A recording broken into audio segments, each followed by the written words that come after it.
નમસ્કાર, ગુજરાત ફર્સ્ટમાં આપનું સ્વાગત છે। સમાચારો સાથે હું છું આપની સાથે વિકાસ મુકવાણા। તો પોપટ સોરઠિયા હત્યા કેસમાં આખરે અનિરુદ્ધસિંહ જાડેજાએ સરેન્ડર તો કરી લીધું છે। સરેન્ડર કર્યા બાદ જ્યારે તેઓ ગોંડલ કોર્ટ પહોંચ્યા હતા, મોટી સંખ્યામાં તેમના સમર્થકો પણ અહીંયા પહોંચ્યા।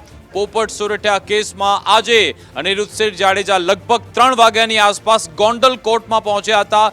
એ જ ગોંડલ કે જ્યાં છેલ્લા 4 મહિનાથી પોલીસ એમને શોધતી હતી। જો કે પોતાની મરજીથી અહીંયા પહોંચ્યા છે અનિરુદ્ધસિંહ જાડેજા, અને જ્યારે તેઓ ગોંડલ કોર્ટ પહોંચ્યા મોટી સંખ્યામાં તેમના સમર્થકો પણ ત્યાં હતા। અને હવે મોટો ધડાકો અનિરુદ્ધસિંહ જાડેજાએ ત્યાંથી એવો કર્યો છે, દાવો કર્યો છે કે 15 દિવસમાં બહાર આવી જઈશ।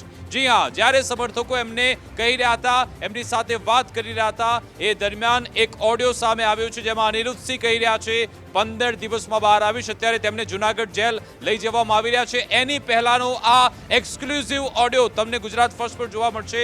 શું દાવો કર્યો અનિરુદ્ધસિંહ જાડેજાએ તે સાંભળી લો।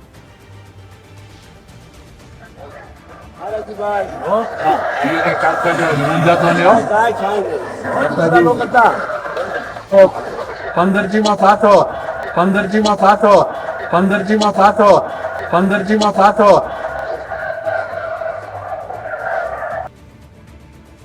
તો અનિરુદ્ધસિંહ જાડેજા કહી રહ્યા છે, તમે જો પોલીસ જાપ્તાની વચ્ચે છે, એમની આજુબાજુ ચારે બાજુ પોલીસની ટીમ છે, એની વચ્ચે દાવો કરી રહ્યા છે કે 15 દિવસમાં પાછો। એનો મતલબ કે શું બધું જ ગોઠવણ.com છે? શું બધું સેટિંગ થઈ ગયું છે? જો અનિરુદ્ધસિંહ જાડેજા આવી રીતે પોતાની મરજીથી અહીંયા આવે છે અને પછી સરેન્ડર કરે છે, એ ગોંડલ પહોંચી જાય છે, પોલીસને કશી જ ખબર નથી પડતી, અચાનક કોર્ટમાં હાજર થઈ જાય છે, અને ત્યાં કોર્ટ પરિસરની બહાર જ જ્યારે એવું દાવો ઠોકવામાં આવે અનિરુદ્ધસિંહ જાડેજા તરફથી કે 15 દિવસમાં પાછો, એનો મતલબ શું કે શું આ બધી ગોઠવણ છે? આ તો આખી ન્યાયિક પ્રક્રિયા પર સવાલ ઉભો થઈ જાય કે જો પહેલાથી જ આરોપીને ખબર છે કે મારે કેટલા દિવસમાં બહાર આવવાનું છે, અને જો આ વિડીયો સાચો સાબિત થયો, જો આ રીતના કથન સાચા સાબિત થયા, એનો મતલબ એમ કે ન્યાયના ત્રાજવા બધા માટે સમાન નથી, એવું અહીંયાથી ફલિત થાય છે। પોપટ સોરઠિયાનો આખો આ હત્યા કેસ કે જેમાં સુપ્રીમ કોર્ટે પણ કહ્યું હતું કે તમારે સરેન્ડર કરવું પડશે, ગુજરાત હાઈકોર્ટનો આદેશ છે તેને તમારે માનવો પડશે, એની સામે તેઓ સ્ટે લઈને આવ્યા હતા। જો કે પોપટ સોરઠિયાના પરિવાર તરફથી વાંધા અરજી કરવામાં આવી, એ વાંધા અરજી ગ્રાહ્ય રાખી અને પછી સુપ્રીમ કોર્ટે કહ્યું આજે રાત્રે 8 વાગ્યા સુધીમાં સરેન્ડર કરો। સરેન્ડર તો કરી લીધું, પરંતુ અત્યારે પણ અનિરુદ્ધસિંહ જાડેજાના તેવર બદલાયા નથી। તમે વિચારો કે જે ફરાર આરોપી છે, એ ફરાર આરોપી કેવા માયુસ બેઠા હોય છે, કેવા કશું બોલતા પણ નથી, પરંતુ અહીંયા તમે જો કેવા વિપરીત દ્રશ્યો છે। અનિરુદ્ધસિંહ જાડેજા પોતાના સમર્થકો સાથે વાતચીત દરમિયાન એવું કહે છે 15 દિવસમાં પાછો, એનો મતલબ એમ કે કંઈક તો રંધાઈ ગયું છે, કંઈક ગોઠવણ સેટિંગ થઈ ગયું છે। જો એ આટલા કોન્ફિડન્સથી, આટલા આત્મવિશ્વાસથી અનિરુદ્ધસિંહ કહી રહ્યા છે 15 દિવસમાં હું પાછો આવી જઈશ, સવાલ એ છે કે કેવી રીતે પાછા આવી જશે? કારણ કે તેમની સામે અમિત ખૂંટવાળો આપઘાત કેસ તો છે જ, એ કેસની સામે અત્યારે પોલીસે ભલે એમની ધરપકડ નથી કરી, પરંતુ ગમે ત્યારે કરશે તો ખરા જ। સાથે સાથે આ પોપટ સોરઠિયા જે કેસ છે એમાં સરેન્ડર જ્યારે થઈ ચૂક્યું છે, કયા આધારે અનિરુદ્ધસિંહ જાડેજા કહ્યું કે 15 દિવસમાં પાછો આવી જઈશ, એ તો એક સૌથી મોટો અત્યાર સુધીનો સવાલ છે। એનો મતલબ એમ કે કંઈક આશ્વાસન અનિરુદ્ધસિંહને પોતાને મળી ગયું છે, એટલે એમણે પોતાના સમર્થકોને કહ્યું કે હું 15 દિવસમાં પાછો આવી જવાનો છું। મોટા સમાચાર અત્યાર સુધીના એ છે કે જ્યાં અહીંયા અનિરુદ્ધસિંહ જાડેજા એમ કહી રહ્યા છે કે હું 15 દિવસમાં પાછો આવી જઈશ।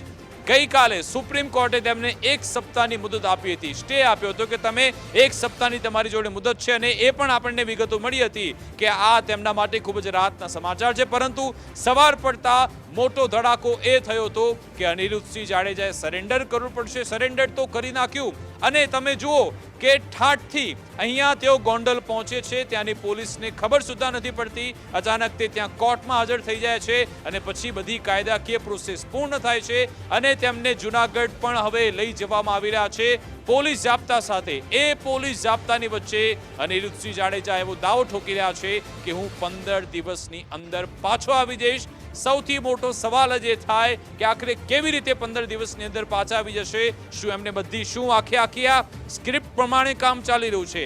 પહેલાથી જ આખી લખેલી આ સ્ક્રિપ્ટ છે એ સવાલ અહીંયાથી થાય, કારણ કે આ કથન એ રીતનું નિવેદન આપે છે કે ભાઈ હું 15 દિવસમાં પાછો આવી જઈશ. હવે કહેવા માટે ફક્ત પોતાના સમર્થકોને આ વાત કરી છે, ભાઈ ખરા અર્થમાં એમની સાથે આવી ગોઠવણ, આવી સેટિંગ થઈ ગઈ છે એ અત્યાર સુધીનો યક્ષ પ્રશ્ન છે.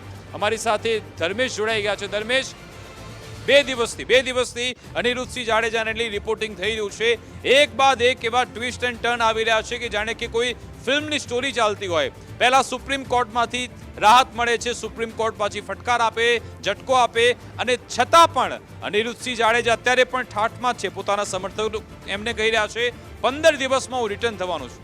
ચોક્કસ જેને કહી શકાય કે એમના ટ્વિસ્ટ તો સરેન્ડર ટ્વિસ્ટ બહુ આવ્યા છે. સૌથી મહત્ત્વની વાત એ છે કે ગઈકાલે રાત્રે જ્યારે સરેન્ડરની આખરી મુદત હતી ત્યારે સ્ટે આવે છે. એ સ્ટે કલાકોમાં એટલે સવારે થઈ જાય. હવે અત્યારે જે એમના સમર્થકો જ્યારે કોર્ટ પાસે સંકુલ પાસે ઉતર્યા હશે, રાહ જોતા હશે, ત્યારે એમણે જે દિલાસો આપ્યો હોય કે જે કાંઈ ખાતરીબંધ ટકોરાબંધ કહેતા હોય એવું એક બાહુબલી નેતા તરીકે અહીં દેખાવા મળે છે. અને મહત્ત્વની વાત એ કહે છે કે 15 દિવસમાં પાછો આવીશ. આ એક બહુ સૂચક શબ્દ જાય છે, કારણ કે મેન વાત એ હતી કે હાઈકોર્ટના આદેશ અંતર્ગત પોપટલાલ સોરઠિયા કેસમાં એમણે પહેલાં સરેન્ડર થવું બહુ જરૂરી હતું. સરેન્ડર થયા પછી સરકારની એક સમિતિ રચાશે. એ સમિતિમાં એમણે જે દાવો કરવો છે, એટલે અનિરુદ્ધસિંહને જે દાવો કરવાનો છે કે ભાઈ અમે આટલા વર્ષોમાં સજા પૂરી કરી છે, એ પોપટલાલ સોરઠિયાના જે પ્રપોત્ર જેણે હાઈકોર્ટના દ્વાર ખખડાવ્યા છે એણે આ સજા ઓછી છે એવું કહે છે. એટલે આ માટે જે કમિટી રચાવાની છે એ કમિટી ઉપર કદાચ એમને વિશ્વાસ હોઈ શકે, અથવા પોતાની જે દલીલ છે જે કોર્ટમાં એમણે રજૂ કરી હતી એ દલીલ કદાચ આ ન્યાયિક રીતે કલેક્ટર, એસપી, કોઈ સરકારી ઉચ્ચતંત્રના અધિકારી, એમાં એમને ખાતરી છે કે આ સમિતિ રચાશે તો મારું થશે. એટલે કદાચ સમર્થકોને આ ટકોરાબંધ વાત જેને કહી શકાય કે આવા સંજોગોમાં એક નેતા તરીકે કે એના અગ્રણી તરીકે એને આપતા હોય એવું જોવા મળે છે. પણ એક વાત નક્કી છે કે એમણે જૂનાગઢ જેલમાં સરેન્ડર થવાનું હતું, એ ગઈકાલે થવાના હતા, પરંતુ ગોંડલ પોલીસને પણ એક વાત નક્કી છે કે આમાં હજુ પણ બીજા પ્રકરણ બહાર આવવાના છે. જે રીતે અનિરુદ્ધસિંહે ત્યાંથી બહારથી એમણે દાવો ઠોક્યો છે કે 15 દિવસમાં વાર આવી જઈશ, તો એવું કહી શકાય કે આખી ગોઠવણ છે. જે ગોઠવણ.comની વાત થઈ રહી છે, શું એવું નક્કી થઈ ગયું છે કે તમે જાઓ, સરેન્ડર કરી દો, 15 દિવસમાં તમે બહાર આવી જશો? વિકાસ, આપણે શરૂઆતમાં પણ ઘણા વખતથી વાત કરીએ છીએ કે આ બંને બાહુબલી નેતા, જયરાજસિંહ જાડેજા હોય કે અનિરુદ્ધસિંહ જાડેજા, બંને બાહુબલી નેતા તો છે જ, પણ બંને ભાજપના છે, શાસક પક્ષના, અને બંને પોતપોતાની વર્ગના આધારિત છે. હવે કોણ કોને કઈ રીતે માત કરે એ બહુ જોવાની જરૂરી છે. ભલે જે બનાવો બન્યા છે એ દુઃખદ છે, ગોંડલને બદનામ કરનારા પણ દુઃખદ છે, કોઈકનો નિર્દોષનો જીવ ગયાનો પણ એક આક્ષેપ છે, પરંતુ હવે જ્યારે તમે કહો કે આ ટકોરાબંધ 15 દિવસમાં આવી જઈશ તો એ સમિતિનો જ એક વિશ્વાસ હોય. પરંતુ અમિત ખૂંટવાળા આત્મહત્યા કેસમાં ભલે એમાં પણ સ્યુસાઇડ નોટ સહિત તર્ક વિતર્કો ચાલે છે, એમાં આક્ષેપ પ્રતિ આક્ષેપો છે, પણ એ પોલીસ તપાસમાં અથવા કોર્ટમાં જ નક્કી થશે. પણ સૌથી મહત્ત્વની વાત હું હજી આપને એ કહું છું કે કાલે એમણે સરેન્ડર થવાનું હતું, એ સરેન્ડર જૂનાગઢ જેલમાં થવાનું હતું, ત્યારે એમની પાસે એવો સંકેત હતો અથવા સૂત્રોનો કે સમર્થકો કે ગોંડલ પોલીસ એને ગમે ત્યાંથી ધરપકડ કરી ન લે, એટલે આપણે આવતીકાલે એમણે સ્ટે લીધો. એ સ્ટે ભલે 7 દિવસનો લીધો તો એ ઓછો થયો. આજે એ જ ગોંડલ કોર્ટમાં જ રજૂ થયા અને આવી એ પણ પોલીસ ગોંડલની જ છે. તો આ 24-48 કલાકમાં કઈ રમત રમાતી હોય જે બધા પત્રકારો જૂનાગઢમાં રાહ જોઈ રહ્યા હતા કે જૂનાગઢની જેલમાં હાજર થશે, બરાબર, અને અચાનક એ જ ગોંડલ કે જ્યાં એમની સામે અમિત ખૂંટવાળો કેસ ચાલી રહ્યો છે, એફઆઈઆર થયેલી છે, અને ત્યાં જ હાજર થવું, પોલીસની સામે હાજર થવું, પોલીસ માટે તો નાલીશી કહેવાય. ચોક્કસ આપણે બોલીએ જ છીએ કે ગોંડલ પોલીસમાં એસપી નવા હમણાં આવ્યા છે, પણ એ સિવાયના તમે જે એક શ્રેણીબંધ બનાવો, શ્રેણીબંધ જે બનાવો છે, રાજકુમાર જાટ હોય, અમિત ખૂંટ હોય, અન્ય હોય, કોઈ રાજકીય આથા પ્રેરિત જો કોઈ ફરિયાદ હોય તો એ દુઃખદ બાબત છે. અને એ જો કદાચ સાચી હોય તો વાત છે કે એની ન્યાયિક તપાસ થવી જોઈએ. એ વાત તો બહુ જરૂરી હતી, અને એવા સંજોગોમાં ગોંડલ પોલીસ તો એને પકડી નથી શકીને, એટલે કદાચ એ પણ મેં આપને કીધું બાહુબલી નેતા છે એટલે ગોંડલ કોર્ટમાં. આપણી સાથે વરિષ્ઠ પત્રકાર સુનિલભાઈ જોશી જોડાઈ ગયા છે, એમની સાથે વાત કરીએ. સુનિલભાઈ, આ ગોંડલ કોર્ટમાં એમણે સરેન્ડર તો કરી નાખ્યું, ત્યાં પહોંચ્યા ખરા, હવે જૂનાગઢ તેમને લઈ જવામાં આવી રહ્યા છે, પરંતુ એમની સાથે કદાચ સંપર્ક કપાઈ ચૂક્યો છે, એટલે ફરી એકવાર આપણે એમની સાથે જોડીશું. પરંતુ અત્યારે તેમનો જે દાવો છે અનિરુદ્ધસિંહ જાડેજાનો કે 15 દિવસમાં બહાર આવીશ, ફરી એકવાર સાંભળી લઈએ. એમણે જ્યારે સમર્થકો સાથે જ્યારે એ બસમાં બેસીને જે વાત કરી રહ્યા હતા, શું કહ્યું અનિરુદ્ધસિંહ, પહેલા એ સાંભળી લો. પંદરજીમાં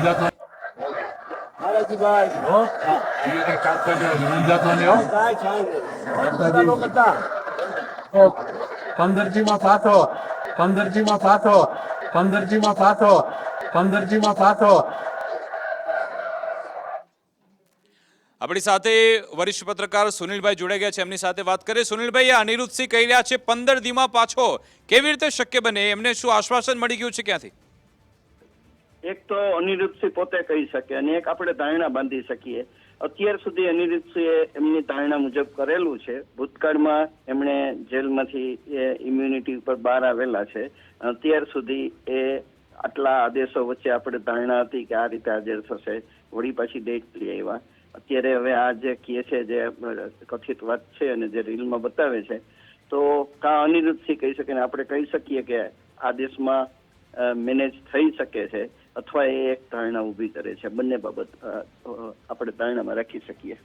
અચ્છા, એટલે ધારણા એટલે એવી વાત થઈ રહી છે કે જ્યારે જુનાગઢમાં એવો સરેન્ડર કરશે પછી આ પોપટ સોરેઠા કેસમાં એક સમિતિ બનવાની છે, એમની સજા માફ થવી જોઈએ કે કેમ? શું એને ધ્યાનમાં રાખીને એવું કહી રહ્યા છે કે હું 15 દિવસમાં બહાર આવી જઈશ? બિલકુલ બિલકુલ એમની પાસે કોઈ એશ્યોરન્સ હશે, કારણ કે ભૂતકાળમાં એમણે એ વસ્તુ પુરવાર કરી છે કે ભાઈ એ આજીવન કેદના કેદી છે, છતાં પરંતુ એમણે જેલમાંથી એક સ્પેશિયલ ઇમ્યુનિટી ઉપર એક જેલના ડીજી છે એમણે એમને મુક્ત કરી રહ્યા છે. ગુજરાત સરકારમાંથી એક સર્ક્યુલર નીકળે છે, એ સર્ક્યુલરનું મિસ ઇન્ટરપ્રિટેશન થાય છે. આપણે પાછી આ સુપ્રીમ કોર્ટની લાસ્ટ ડેટ આવી, એ ડેટ જો એમાં પણ પાછું એ અત્યારે એક્સકોર્ડર છે અને છતાં પણ બીજી 15 દિવસની મુદત મળી છે. અને હવે આ વાત આવે છે તો કઈ એમની પાસે બહુ કોન્ક્રીટ ક્યાંયથી લીગલ કન્વિક્શન હશે, કોઈ એવી બાબત હશે એમની પાસે કે એના આધારે એના સમર્થકોને કહી રહ્યા હશે.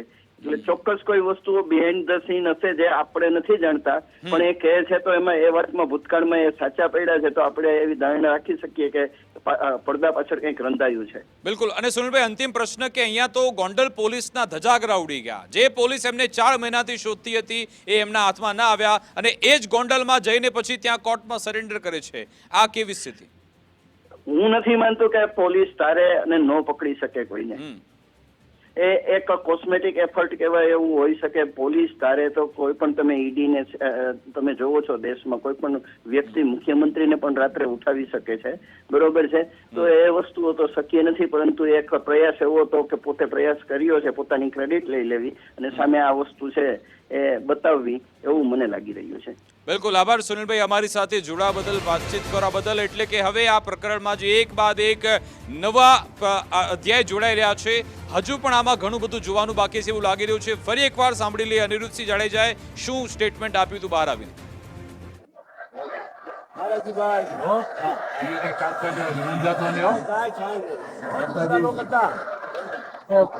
પંદરજીમાં પાછો, પંદરજીમાં પાછો, પંદરજીમાં પાછો, પંદરજીમાં પાછો.